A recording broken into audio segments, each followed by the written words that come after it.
하나님께서 우리에게 주시는 말씀은 빌립보서 3장 17절에서 4장 1절까지 말씀입니다. 형제자매 여러분, 다 함께 나를 본받으십시오. 여러분이 우리를 본보기로 삼은 것과 같이 우리를 본받아서 사는 사람들을 눈여겨보십시오. 내가 여러분에게 여러 번 말하였고 지금도 눈물을 흘리며 말하지만 그리스도의 십자가의 원수로 살아가는 사람이 많이 있습니다. 그들의 마지막은 멸망입니다. 그들은 배를 자기네의 하나님으로 삼고 자기네의 수치를 영광으로 삼고 땅의 것만을 생각합니다. 그러나 우리의 시민권은 하늘에 있습니다. 그곳으로부터 우리는 구주로 오실 주 예수 그리스도를 기다리고 있습니다. 그분은 만물을 복종시킬 수 있는 권능으로 우리의 비천한 몸을 변화시키셔서 자기의 영광스러운 몸과 같은 모습이 되게 하실 것입니다. 그러므로 사랑하고 사모하는 나의 형제자매 여러분, 나의 기쁨이요 나의 면류관인 사랑하는 여러분, 그와 같이 주님 안에 굳건히 서 계십시오. 아멘. 많은 이들이 믿음의 선조를 본받아 살고 싶어 하지만 정작 믿음보다는 그 한 일들에 굉장히 집중을 합니다.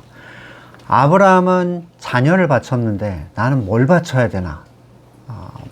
더 많은 헌금, 더 많은 시간, 또 교회 일, 때로는 사랑하는 가족, 모든 걸 다 털어넣어도 왠지 그 성경의 인물들에는 턱없이 부족하게 느껴집니다. 도대체 어떻게 해야 그리스도를 닮는 것인가? 남미에서는 그 고난주간에 실제로 십자가에 못 박히는 그 체험이 있다고 해요. 물론 약식으로 하는 그 고통 맛보기 같은 거죠. 요만한 못을 박아요, 실제로 나무에다가. 그래서 이렇게 하고. 이렇게 검색을 해보니까 한국의 한 목사는 이 손잡이, 십자가의 손잡이를 만들어가지고 이렇게 딱 잡고 거기서 위통 벗고 이렇게 흰 거 하고 자기 이름을 이렇게 써서 하더라고요. 이 구글에 십자가 체험이라고 쳐보면 별별 사진이 다 나오는데 애들을 이렇게 십자가에 뉘어가지고 사진을 찍어주는 거예요. 다 애들이 이렇게 누워가지고 이제 십자가 체험을 해보는 거죠. 이 십자가 체험은 예수님을 닮는 것인가, 예수님을 능멸하는 것인가? 저는 참 안타까운 생각이 들었습니다. 나 스스로 생각할 때 내가 어지간히 탁월하지 않고서야 누구한테 나를 본받으라는 얘기는 할 수 없겠죠. 예. 저는 여러분한테 저를 본받으라는 얘기를 엄두를 못 내겠는데, 이 바울의 입장에서 나를 본받으라는 이 얘기는 무엇을 의미하는 것인가? 그는 자신감이 있었던 것일까? 앞에서는 남을 나보다 낮게 여기라 이렇게 했잖아요. 남이 나보다 나은데 나를 본받으라고 어떻게 하겠어요? 더 나은 자를 오히려 본받아야 되는데, 그럼 남을 나보다 낮게 여기라는 건 그냥 인사치레인가? 지금 바울은 자기의 탁월함을 본받으라고 하는 게 아닙니다.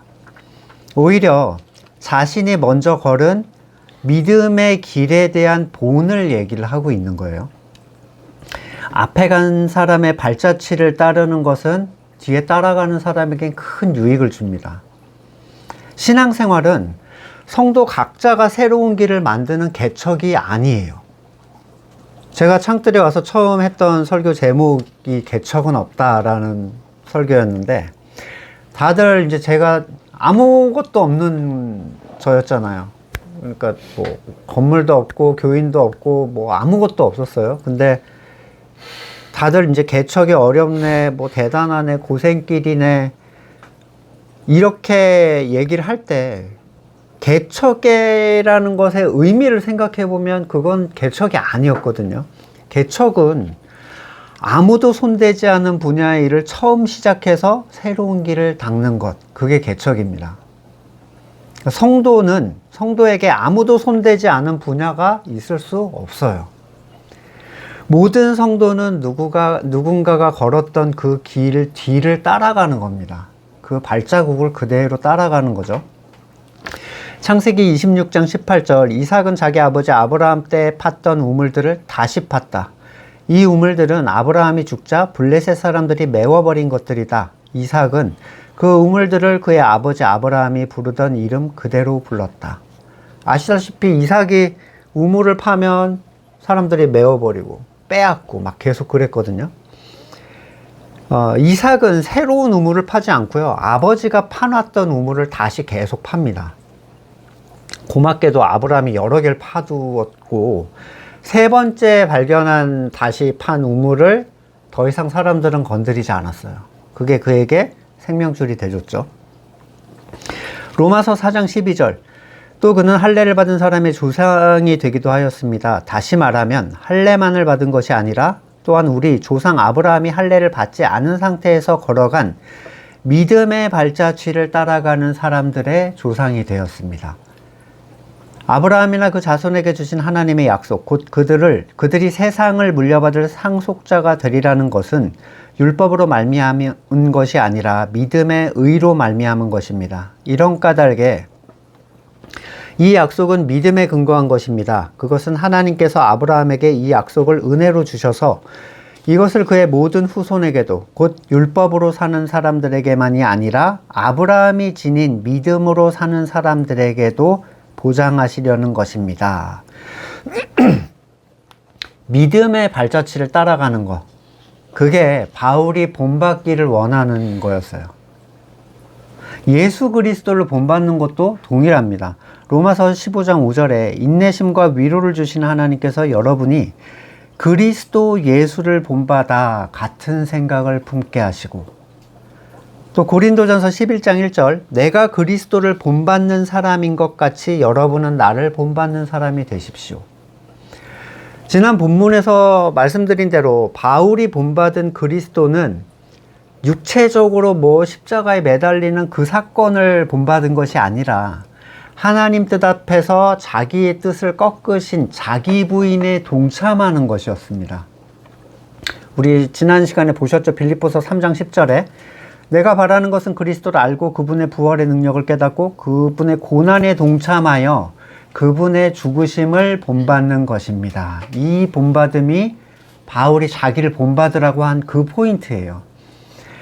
바울은 자기의 탁월함, 그러니까 남들이 탁월하다고 했던 얘기들, 또 세상 대단한 그 희생, 열정, 헌신 또는 영적 지식, 업적을 본받으라고 한 게 아닙니다.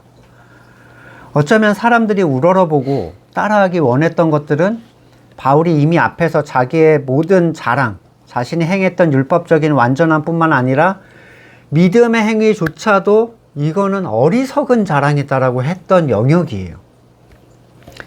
바울은 자신도 누군가의 뒤를 따라서 걷고 있는 그 믿음의 사람들이 걸었던 그 믿음의 길을 같이 그대로 따라오기를 촉구를 하는 겁니다.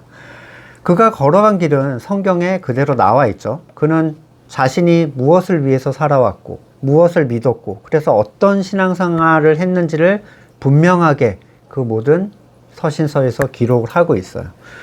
근데 사람들은 그의 믿음의 결과물인 헌신, 열정, 고통 이런 것들을 추구하고 또 본받자고 말을 합니다. 바울은 이렇게까지 했는데 그런 거잖아요. 오히려 이런 것은 자기의 의가 되고 바울이 버려야 할 배설물이라고 말했던 것들이고 잊어버려야 할 뒤에 지난 것들이에요. 그가 복음으로 선포했던 의를 추구하는 방식은 세상에 속한 사람들이 추구하던 의를 다 무너뜨려 버렸습니다. 그는 율법주의, 또 인본주의, 번영주의적인 생각을 계속 경고해 왔어요. 바울이 간 길을 따라가는 건 그 길을 본받는 거예요.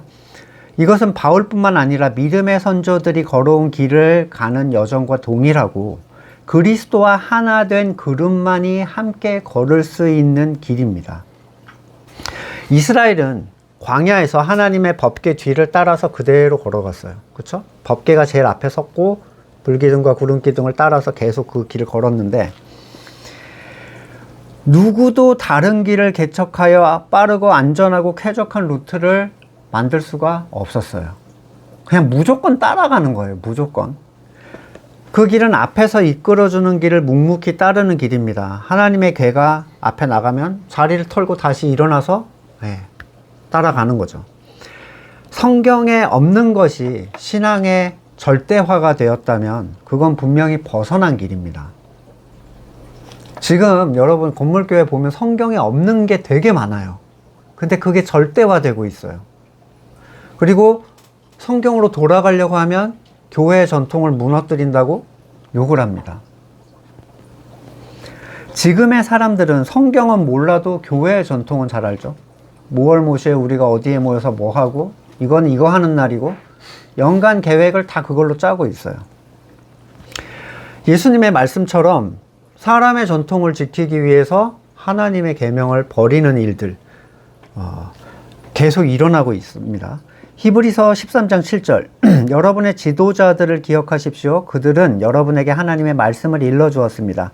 그들이 어떻게 살고 죽었는지를 살펴보고 그 믿음을 본받으십시오. 행위가 아니라 믿음. 행위는 믿음의 결과물이에요. 믿음과 분리하여 추구할 수 있는 것이 아닙니다. 믿음과 분리된 행위는 율법의 행위가 되죠. 그리고 이러한 하나님의 믿음을 따르는 성도의 삶은 그들을 하나로 연합을 시킵니다.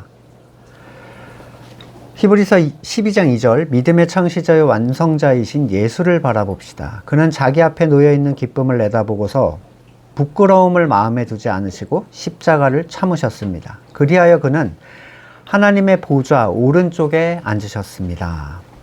자, 앞에 있는 기쁨을 내다보고서 참으신 거예요.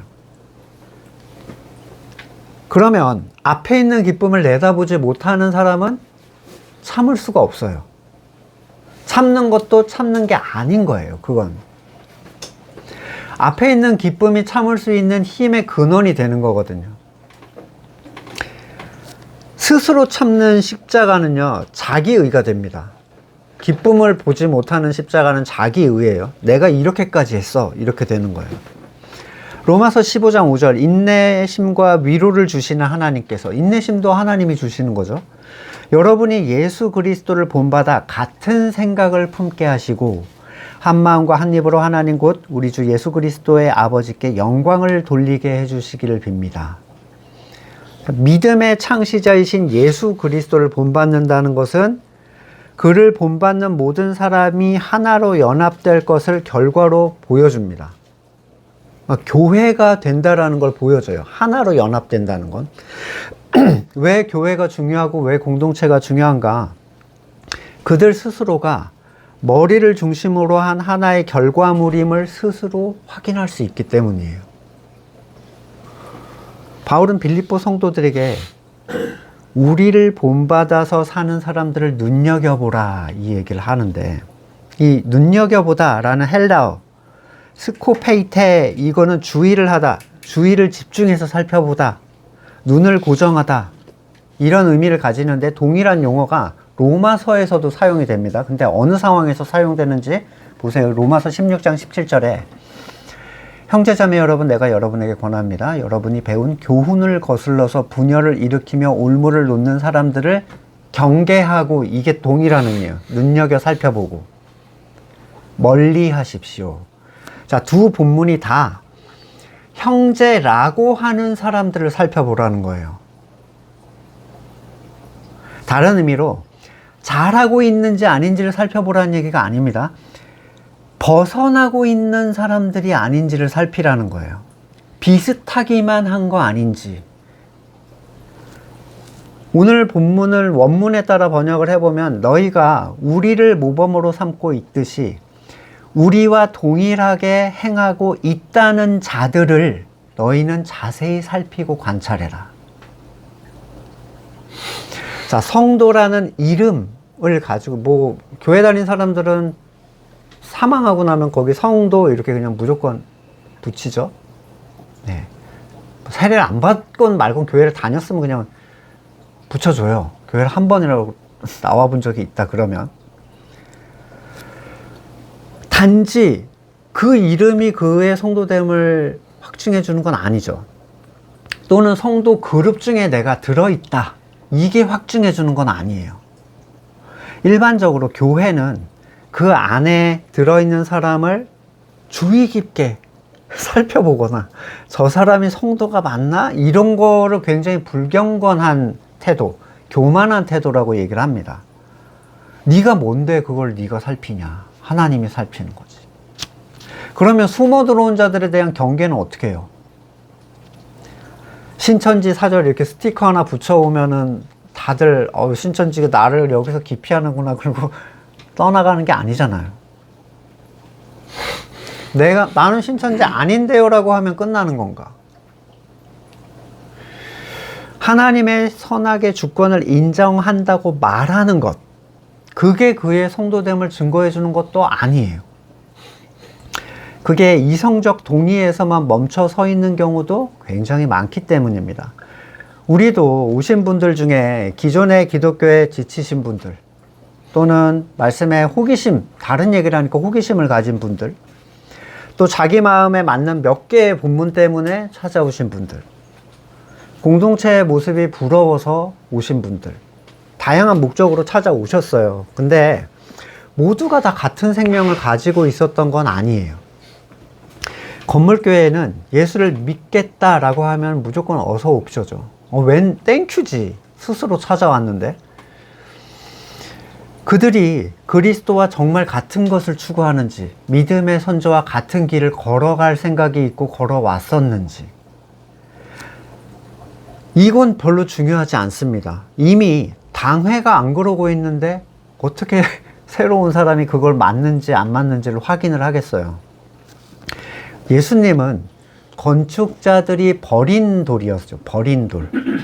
자기들이 짓고 있는 의의 탑에 예수님을 끼워 넣을 수가 없었어요. 끼워 넣으면 다 무너져, 거기가. 그들이 쌓아놓은 모든 의를 다 무너뜨리고 돌아다니셨어요. 계속.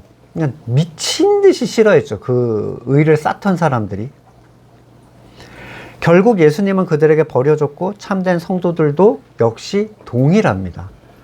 참된 성도는 사람의 의를 추구하는 교회에서는 낄 수 있는 자리가 없고, 그들이 들어가면 짓던 모든 일의 동력을 잃어버려요. 그 사람 하나 때문에.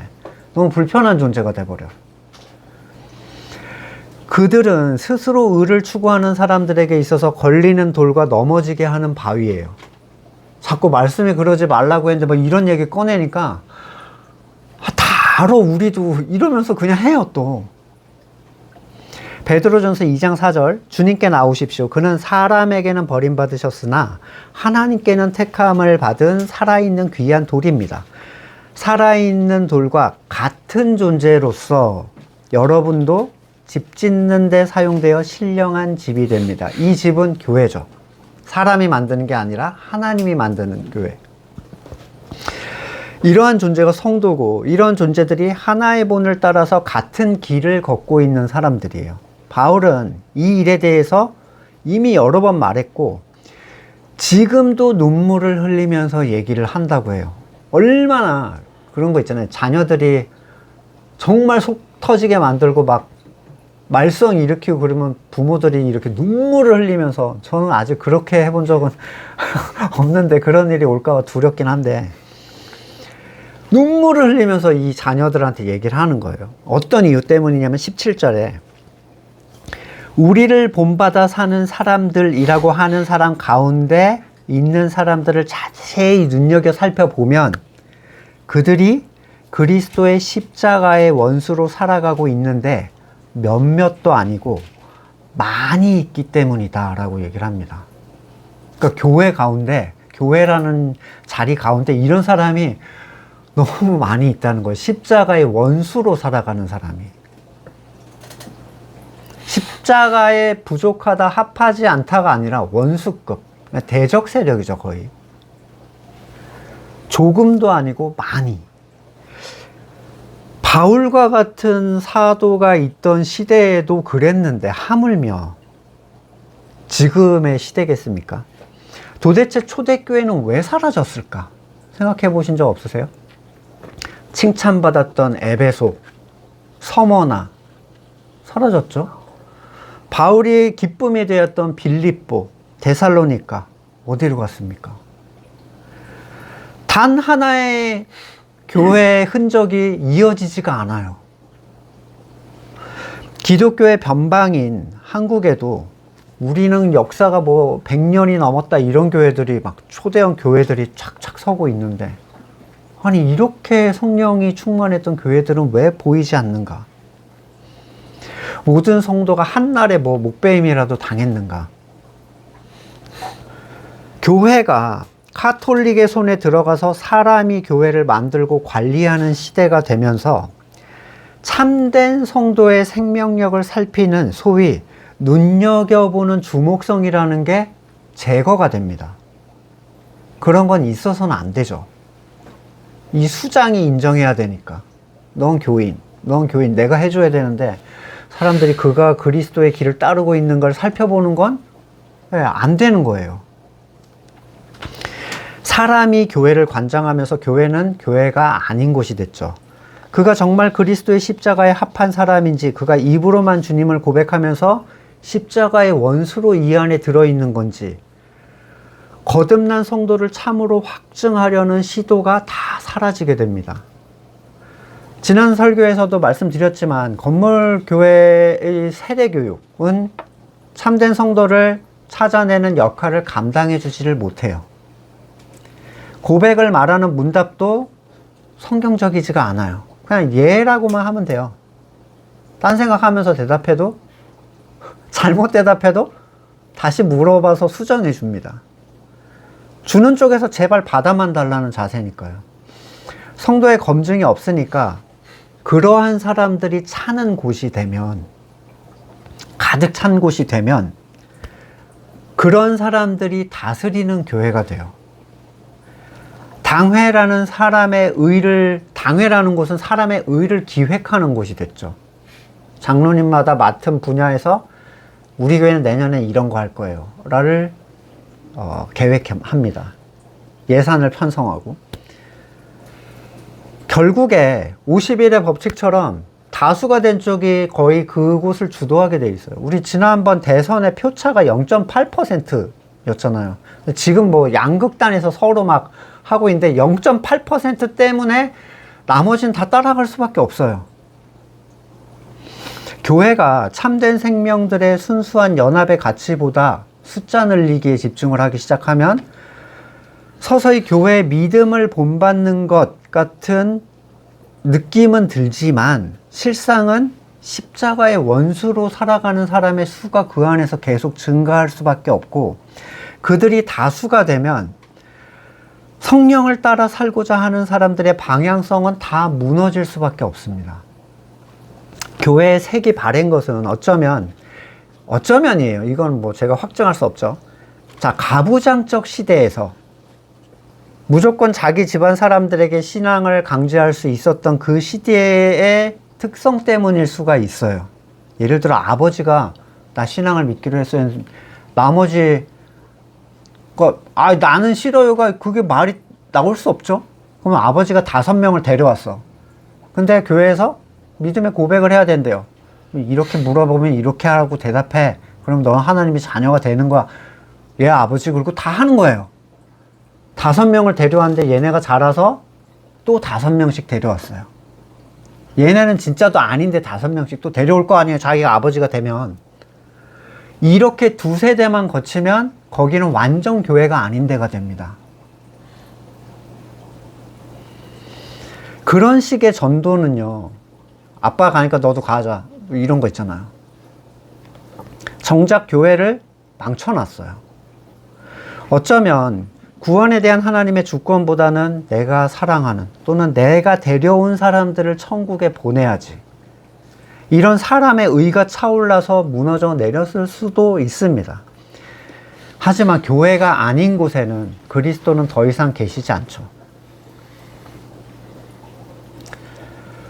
건물교회의 개혁이 불가능한 이유는 그 안에서 주도권을 잡은 존재가 이미 거듭나지 않은 존재가 되어버렸기 때문인데, 아무리 그래도 하나님이 하시면 다 하실 수 있는데 왜 그렇게 얘기하냐, 뭐 반발을 하실 수 있지만 사실 새 판을 깔고 싶지 않은, 그러니까 기존에 갖춰놓은 걸 최대한 활용해보고 싶은 그 마음에 헌 가죽 부대를 포기하지 않는 거랑 비슷해요. 예수님은 기존 건물교회를 새 교회로 바꾸시는 분이 아닙니다. 그럴 거면 회당도 통째로 그냥 교회로 변형시키시면 되잖아요. 한 가족이 둘과 셋이 둘과 분열할 일도 없겠죠. 주님은 불을 던지러 오신 분이다라고 얘기를 하셨고 가정에서 그게 일어날 거다라고 얘기를 하셨어요. 그렇게 뒤섞여 있던 자들 속에서 그들을 건져내셔서 그 건져낸 자들을 모아서 하나로 만드시는 분이에요. 이름도 무시무시한 십자가의 원수들. 이 사람들은 여느 사람들이 생각하는 것처럼 안티 크리스찬들이나 사탄 숭배주의나 철저한 무신론자들을 얘기하지 않습니다. 그들은 교회 밖에 있잖아요. 이 십자가의 원수들은 사도들을 본받는 자 같은 모습을 하고 있는 사람들이에요. 교회 내부에서. 마치 동일한 믿음을 가진 것처럼 자신들도 그리스도의 의를 믿고 하나님의 주권을 인정하고 하나님의 영광만을 추구하는 것처럼 얘기를 합니다. 하지만 그들의 실상에 대해서 바울은 이렇게 얘기를 하는데, 먼저 그들에게 있어서 하나님이라는 건 자기네 배. 자기네 배를 하나님으로 삼았다는 건 자기의 주권, 옛사람의 욕구, 자기 선의 추구를 얘기를 해요. 내가 원하는 걸 이루는 게 내 하나님이야. 이거예요. 잘 들어보면 그들은 자기가 원하는 걸 추구하는 것, 채우는 걸 자기의 신앙이라고 얘기를 하는데 철저한 번영주의적 생각이 대부분이죠. 내가 원하는 게 이루어지면 하나님의 응답이에요. 간증거리입니다. 그들에게 하나님의 일하심은 내가 원하던 게 성취된 것. 때로 그가 추구하는 게 종교적인 것이 될 수가 있어요. 저 사람은 정말 세상적인 욕심 없어요. 이렇게 보는 사람도 있거든요. 더 경건하게, 더 희생적으로, 더 헌신하면서 사는 것이 자기 부인의 결과물이 아니라 그 목적 자체가 돼버린 사람도 있어요. 자기 영광을 추구하는 거예요. 자기 자랑거리죠. 자기의. 사탄은 40일을 굶주리신 예수님께 돌로 떡을 만들어서 너를 채워라. 스스로를 채우라는 얘기를 했죠. 자기 스스로 행해서 자기가 행한 것으로 자기를 채우는 존재들. 그것만 배불려주면 그게 그의 하나님이 되는 거예요. 성경과는 관계가 없습니다. 정치 집회에 나가시는 분들 보셨죠? 목사라는 사람이 앞에서 시종일관 정치 얘기를 해도 아멘을 해요. 성경에 한마디도 없는 얘기를 해도 아멘이래. 뭘 아멘을 한다는 건지 모르겠어요. 그냥 하나님의 말씀으로 듣는 거예요. 무슨 소리를 하든지. 왜냐하면 그게 자기 욕구를 채워주니까. 자기 하나님이 된 거예요, 이미. 사도행전 7장 39절에 우리 조상들은 그의 말을 들으려 하지 않았고 그를 제쳐놓고서 이집트로 돌아가고 싶어 했습니다. 그래서 아론은 그들에게 말했습니다. 그들은 아론에게 말했습니다. 우리를 인도할 신을 우리에게 만들어 주십시오. 이집트 땅에서 우리를 이끌어내온 그 모세가 어떻게 되었는지 우리는 모르겠습니다. 그때 그들은 송아지를 만들어 놓고서 우상에게 희생제물을 바치고 자기들의 손으로 만든 것을 두고 즐거워했습니다. 자기들의 손으로 만든 것. 그리고 여호와의 날이다라고 그날을 즐겨했어요. 이름만 하나님으로 바꿔놓은 거죠. 그들의 마지막을 멸망이라고 바울은 분명하게 얘기합니다. 그들은 악한 목회자에게 속아서 그렇게 된 게 아니에요. 그들의 말이 자기의 배를 채워줬기 때문에 즐겁게 따랐을 뿐입니다. 목회자 탓을 하지 마세요. 둘은 같은 존재입니다. 데살로니가전서 2장 11절 그러므로 하나님께서 미혹하게 하는 힘을 그들에게 보내셔서 그들로 하여금 거짓을 믿게 하십니다. 그건 진리를 믿지 않고 불의를 기뻐한 모든 사람들에게 내리는 하나님의 심판이에요. 디모데후서 4장 3절 때가 이르면 사람들은 건전한 교훈을 받으려 하지 않고 귀를 즐겁게 하는 말을 들으려고 자기네 욕심에 맞추어 스승을 모아들일 것입니다. 그들은 진리를 듣지 않고 꾸민 이야기에 귀를 기울일 것입니다. 그게 너무 달콤하기 때문에. 그리고 거기에 크게 아멘을 합니다.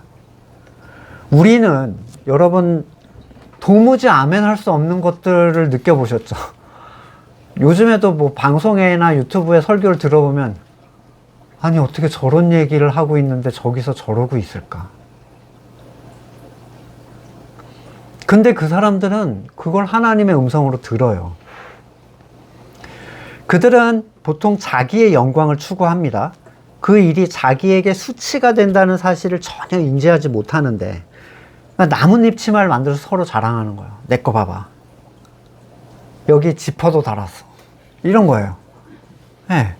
누가 더 아름답고 더 큰 나뭇잎 치마를 만드는지 서로 경쟁하고 자랑하고 부러워하죠. 때로 그들은 자신의 신앙 헌신과 열정을 자랑하고 하나님에 대한 나의 사랑의 크기를 자랑함으로써 영광을 누립니다. 그걸로도 충분히 누릴 수 있어요. 뭐 돈 따라가고 명예 이런 거 안 따라가도 종교적 헌신으로 그 영광을 취할 수 있어요. 그들이 하나님께 돌린다고 영광을 돌린다고 하는 방식은 전혀 성경이 얘기하는 방식이 아닙니다. 하나님께 돌려지는 영광은 보내주신 그리스도의 의가 그 택하신 자들에게 인정받고 그가 그리스도의 참된 지체가 되어서 자기를 부인하고 자기 십자가를 지는 살아있는 예배자가 되었을 때 하나님이 영광을 받으시는 거예요. 이것은 이 영광 돌리는 건 세상에 속한 사람은 야, 저 사람 하나님한테 영광 돌리고 있다 이런 거 판단할 수 없습니다. 볼 수 없어요. 그러니 이 세상에 속한 사람들은 보이는 것들, 건물을 높게 짓고 많은 사람을 모으고 많은 재정이 들어가고 사람들로 칭찬받는 것들을 가득 그 안에 채워놓죠. 세상에 속한 사람들도 눈으로 인정하고 인지할 만한 것들을 만들어서 자랑하고 또 스스로도 만족스러워합니다. 그리고 이걸로 하나님이 영광 받으셨다 이렇게 생각을 해요. 하지만 그 일이 자기에게 돌리는 영광인 것이고 이 일이 자기에게 수치가 된다라는 걸 전혀 모릅니다. 저 부끄러운 일을 저렇게 하고 있네. 우리는 볼 수 있어요.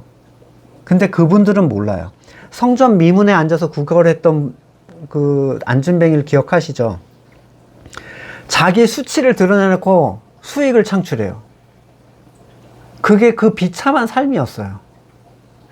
누군가 갖다 놓으면 거기서 나 이거 다리 아파요. 그리고 수익 창출하는 거예요. 아이고 불쌍해 그러고 주는 거죠. 사람의 일을 가득 채워놓고 그걸 서로 짐을 지워주고 감당해 가면서 그게 하나님의 일이라고 스스로 만족을 누리고 있다는 거예요.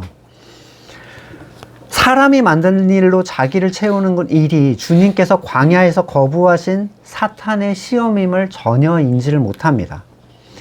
그들의 중심은 땅의 것에 있어요. 세상에 속한 것. 물론 그들도 하나님의 나라, 하나님의 영광, 교회, 풍성한 은혜, 성도의 교제, 선교, 찬양, 예배라는 동일한 이름의 포장지들은 가지고 있습니다. 하지만 속 내용이 전혀 다르죠. 땅의 것만 생각한다니까 무슨 맨날 돈만 생각하고 뭐 유흥, 명예 뭐 이런 것만 생각한다고 생각하시는데 땅의 걸 생각한다는 건 그들이 아무리 종교적이어도 하늘에 속한 걸 생각할 수 없다는 거예요. 왜냐하면 그럴 수 있는 생명이 그들에게 없기 때문입니다. 그들에게 있어서 하늘의 것에 대한 생각은 종교 행위, 만들어낸 경건들 뿐, 의를 스스로 쌓고 그것으로부터 오는 영광을 자기 스스로 취하는 것을 자기는 하늘의 것을 생각한다라고 생각해요. 요한일서 2장 16절 세상에 있는 모든 것, 육체의 욕망, 눈의 욕망, 세상 살림에 대한 자랑은 모두 하늘 아버지에게서 온 것이 아니라 세상에서 온 것입니다. 자, 보이지 않는 걸 생각할 수 없습니다. 생명이 없기 때문에 자기 부인도 불가능해요. 그들의 자기 부인은 하기 싫은 종교행위를 하는 거죠. 하기 싫은 선행하고. 그들은 하나님의 주권이 무엇인지를 몰라요. 아예. 그들에게 나오는 모든 행동이 나로부터 나온 것이기 때문에 다 땅에 속했을 뿐이에요. 어떤 종교행위도 소용이 없죠. 사람의 일에 대한 주님의 평가는 사탄적이라고 표현을 하셨어요. 마태복음 16장 23절 베드로에게 말씀하셨다. 사탄아 내 뒤로 물러가라. 너는 나에게 걸림돌이다. 너는 하나님의 일을 생각하지 않고 사람의 일만 생각하는구나. 십자가의 원수로 지금 행한 거예요. 베드로가. 이게 십자가의 원수예요. 누가 주님을 도우려는 베드로를 보고 야 너는 사탄처럼 그럴 수가 있어 라고 얘기를 할 수 있었겠어요. 주님이 아니고서야. 그러나 주님의 걸림돌, 사람들이 만들어내어 하나님의 일이라고 여길 만한 그럴싸한 일들, 그들은 자신이 만들어낸 나뭇잎 치마에 의기양양해서 서로 박수를 치고 즐거워합니다. 앞에서 바울은 빌립보를 디모데와 같은 마음으로 생각해 줄 사역자가 없다. 지금 이렇게 괴로워했죠. 왜냐하면 다 자기 일만 생각한대요. 그들에게 하나됨, 연합의 가치라는 게 없었습니다. 믿는 사람들의 그룹이라고 다 믿지 말고 이러한 사람들을 살펴야 돼요. 쟤 이상한 애 아니야 혹시? 냄새가 이상한데? 그들은 교회됨의 하나됨의 가치에 대해서 어려움을 반드시 끼치기 때문이에요. 유다서 1장 17절 사랑하는 여러분, 여러분은 우리 주 예수 그리스도의 사도들이 예고한 그 말을 기억하십시오. 그들은 여러분에게 말하기를, 자, 경고했어요. 마지막 때 여러분을 조롱한 자들이 나타나서 자기들의 경건하지 못한 욕정을 따라 살 것입니다 하였습니다. 이 사람들은 분열을 일으키는 자들이며 성령을 받지 않고 본능대로 사는 사람들. 자, 성령을 받지 않았으면 교회였다가 변한 게 아니라 원래 교회가 아니었다는 거예요. 근데 그 안으로 들어와서 그룹을 형성해서 갈라지게 만드는, 믿음이 약한 사람을 흔들어대는 그런 존재가 이 안에 나타날 것이다 라고 얘기를 했죠. 오늘 본문에서 바울이 경고하는 교회에 숨어 들어온 사람들을 주목해서 살펴봐야 된다는 종류의 사람들인 거예요. 자, 에베소서 4장 15절 우리는 사랑으로 진리를 말하고 살며 모든 면에 자라 머리가 되시는 그리스도에게까지 다다라야 합니다. 온몸은 머리이신 그리스도께 속해 있으며 몸에 갖추어져 있는 각 마디를 통해 연결되고 결합됩니다. 자, 마디를 통해 연결되고 결합된다는 건 성도가 성도에게 그리스도에게 연결되는 통로가 돼준다는 거예요. 단독의 성도로는 불가능합니다. 이건 최소 두세 사람이에요. 최소 예수님이 말씀하신 대로. 온 몸은 머리이신 그리스도께 속해 있으며 몸에 갖추어져 있는 각 마디를 통하여 연결되고 결합됩니다. 각 지체가 그 맡은 분량대로 활동함을 따라 몸이 자라나며 사랑 안에서 몸이 건설됩니다. 에베소서 4장 3절 성령이 여러분을 평화의 띠로 묶어서 하나가 되게 해주신 것을 힘써 지키십시오. 자, 하나가 되게 해주신 것을 지키는 거예요. 자기들이 모은 사람을 묶으라는 얘기가 아닙니다. 교회는 하나님을 통해서 만들어진 가치지 우리가 힘써서 연합한 가치가 아니에요. 그러한 연합은 바벨탑입니다. 교회가 아니라. 건물교회는 이 말의 의미가 뭔지 알 수 없을 거예요. 하나님이 만들어준 연합? 교회 오면 하나님 보냈다고 무조건 생각하니까 그분들은. 갈라디아서 5장 12절 할례를 가지고 여러분을 선동하는 사람은 차라리 자기의 지체를 잘라버리는 것이 좋겠습니다. 이 얘기가 얼마나 대단한 선포였는지 나중에 이제 야고보서를 할 때 나오는데 예루살렘에서부터 온 사람들, 그러니까 야고보 그룹에 속해 있는 사람들, 거의 총장의 목사가 거의 관계된 사람들, 얘네 잘라버려야 된다고 지금 얘기하는 거예요. 엄청 대단한 선언이죠. 교회에는 가라지가 뿌려지기 마련이에요. 그럴 거라고 그랬어요. 이 경고는 성도를 말씀 안에서 깨어있게 해요. 주의하게 살펴보게 만들어준다는 거예요. 연합의 가치와 능력을 알게 하고 한 말씀의 연합의 의미를 그들이 누릴 수 있게 해줘요. 왜냐면 생명이 없는 사람은 말씀을 같이 먹고 누리질 못해요. 교회 일은 더 열심히 할 수 있죠, 그 사람이. 하지만 말씀을 먹고 누리질 못해. 요한일서 4장 1절, 사랑하는 여러분, 어느 영이든지 다 믿지 말고 그 영들이 하나님에게서 났는가를 시험해 보십시오. 이렇게 시험해 보라고 해도 교만하다, 네가 뭔데 나의 거듭남을 검증하려 하냐, 이렇게 얘기해요. 거짓 예언자가 세상에 많이 나타났습니다. 하나님의 영으로 이걸 알 수 있습니다. 곧 예수 그리스도께서 육신을 입고 오셨음을 시인하는 영은 하나님에게서 난 영입니다. 그러나 예수를 시인하지 않는 영은 다 하나님에게서 나지 않은 영입니다. 그것은 그리스도의 적대자의 영입니다. 십자가의 원수죠. 여러분은 그 영이 올 것이라는 말을 들었습니다. 근데 그 영이 세상에 벌써 와 있습니다. 자, 그리스도의 성육신을 믿는다는 건 우리의 주권을 주장하던 그 죄를 예수 그리스도가 대속하시고 이제 그분의 의되심을 받아들여서 자기의 의를 내려놓는 거예요. 근데 우리는 예수님을 믿어가면서 열심히 나뭇잎 치마 공장을 세웠어. 앞뒤가 안 맞는 얘기라고요, 이거는. 건물교회도 이단도 여러분 다 예수님 믿는다고 해요. 믿는다라는 표현 자체는 큰 의미가 없습니다. 주여 주여 하던 자들 다 주님이라고 얘기했고요. 실제로 철석같이 믿어가지고 주님 저한테 왜 이러세요? 되게 당황했어요. 속여서 하는 사람은 당황할 이유가 없잖아요. 자기가 믿고 있다고 생각했어요.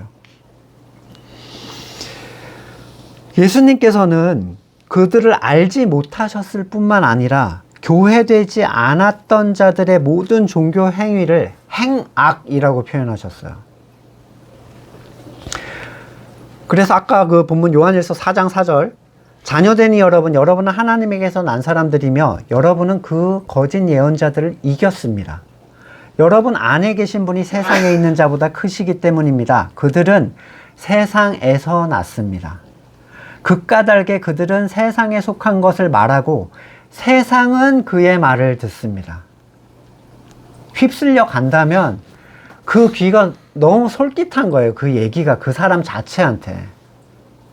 우린 못 먹는 거 딱 먹어보면 상했다 느낌이 바로 오잖아요.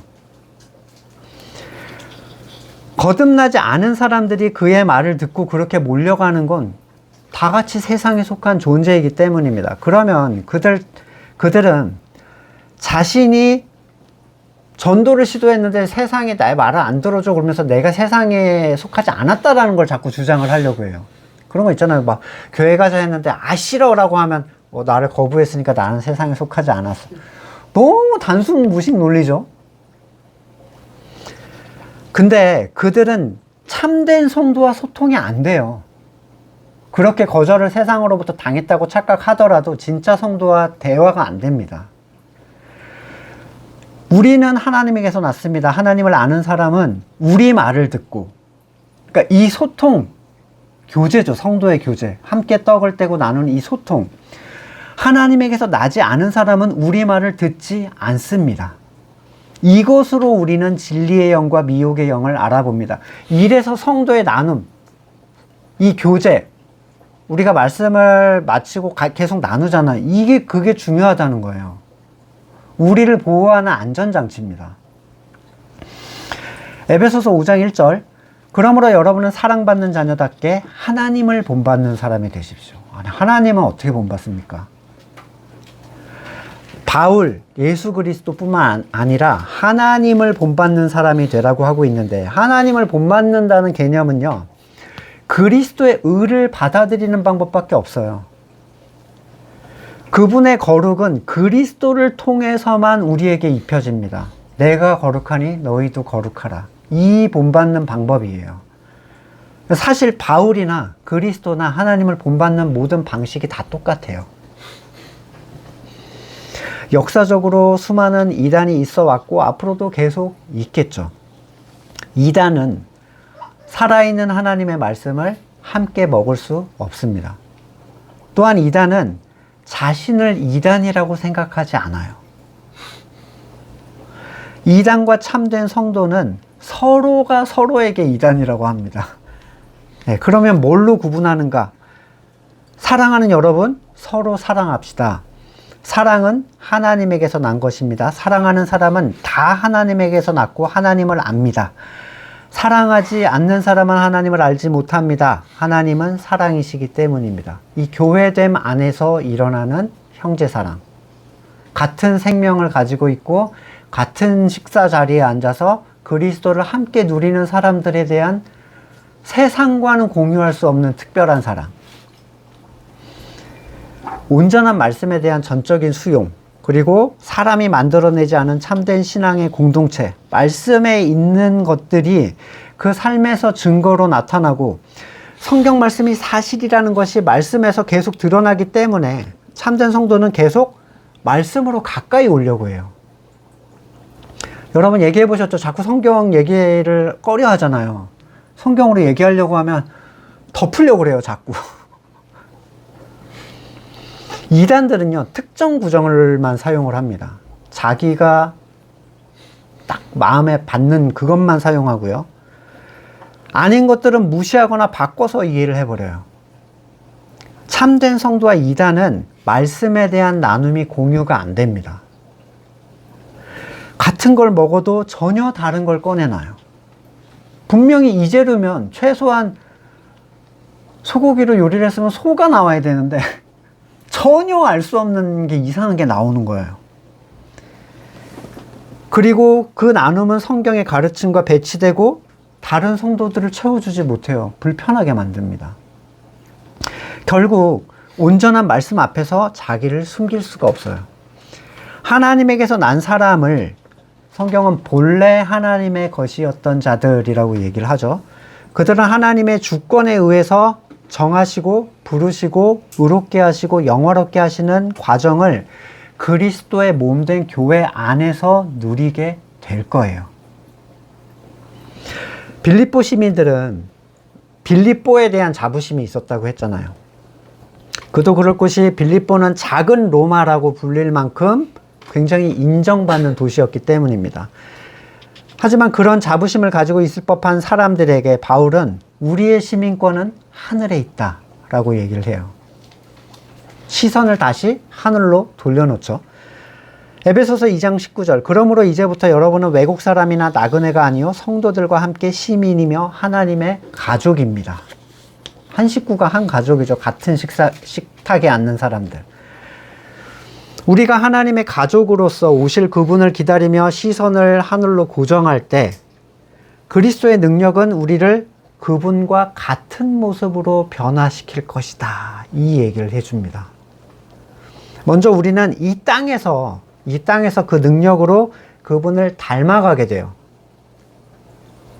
오른밤 맞으면 왼밤 내밀고 이런 거 말고 여러분 믿음의 길을 계속 얘기를 하는 거예요. 지금 초점을 딴 데로 빠지시면 안 됩니다.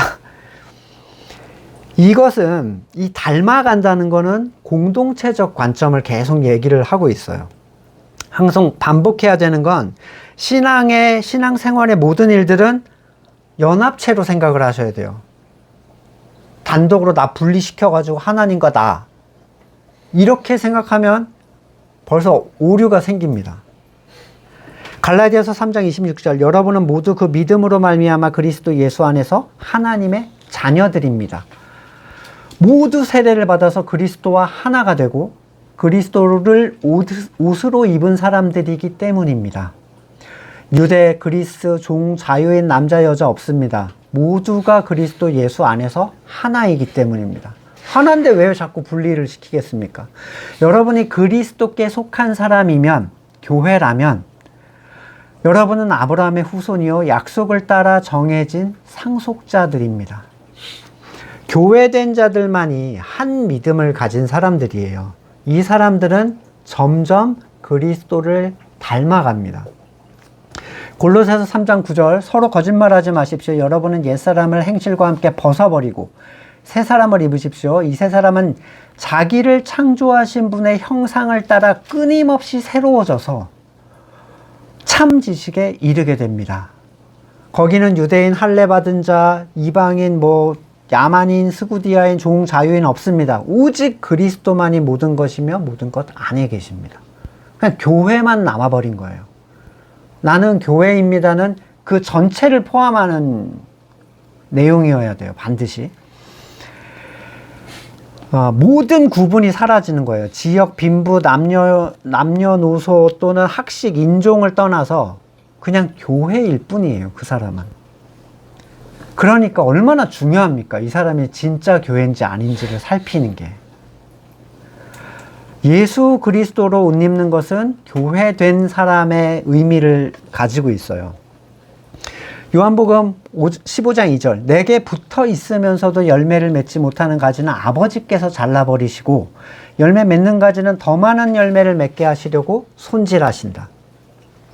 그리스도의 본 가지에 잘 붙어 있는 자들에게 생명을 드러내시는 하나님의 능력인데 이 땅에서의 변화라는 건 올 것에 대한 그림자에 불과해요. 맛보기죠, 진짜. 샘플을 우리는 맛보는 거죠.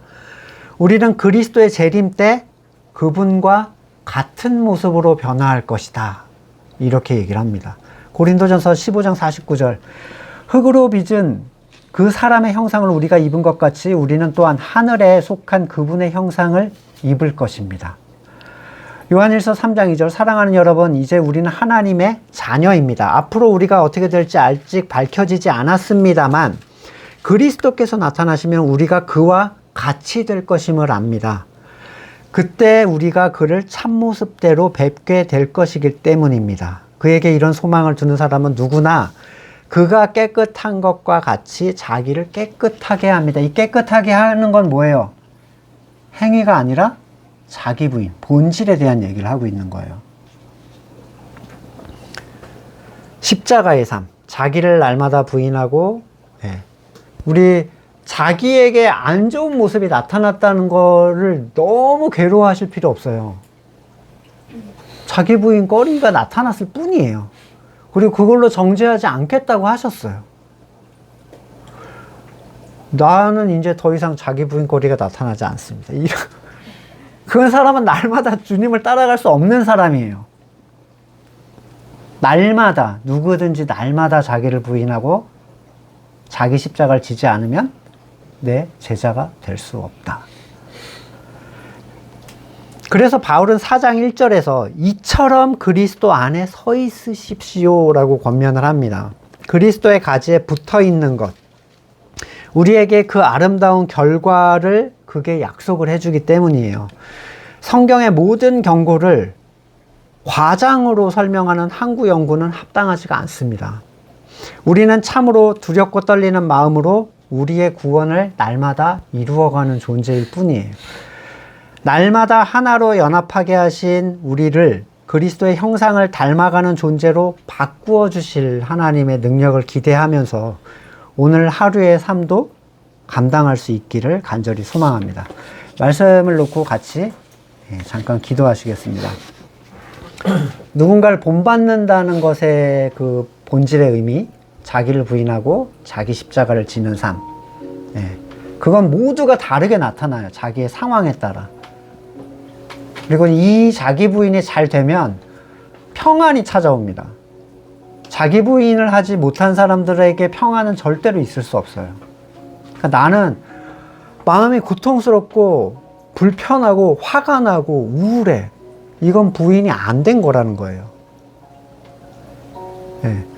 그럼 우리는 그 안에서 체험을 하면서 그리스도를 점점 닮아갈 수 있어요. 그리고 또 하나는 십자가의 원수로 사는 사람들에 대한 경계.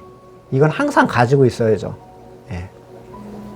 사과 한 알이 전체를 썩게 만들듯이 항상 깨어있는 마음으로 우리가 또한 서로를 대할 수 있기를, 그리고 그러한 권면들을 서로 해줄 수 있기를 소망합니다. 하나님의 의가 복음 속에 나타납니다. 이 일은 오로지 믿음에 근거하여 일어납니다.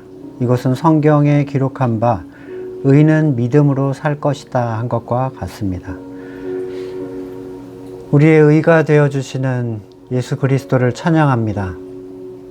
허락하신 교회 안에서 참된 교제 가운데 더 그리스도와 깊이 연합되기를 소망합니다. 그리스도의 생명이 우리를 가득 채워주시기를 간절히 소망합니다. 믿음의 선조들을 따라서 날마다 자기를 부인하며 자기 십자가를 지는 삶을 살아가도록 우리를 이끌어 주시옵소서. 지금은 우리 구주 예수 그리스도의 은혜와 하나님의 놀라우신 사랑과 성령의 교제케 하심이 그리스도의 몸된 지체로서 오직 그분의 의만을 입기를 소망하는 우리 성도들과 그의 삶의 자리 가운데 지금으로부터 영원까지 함께 하시기를 간절히 축원드립니다. 아멘.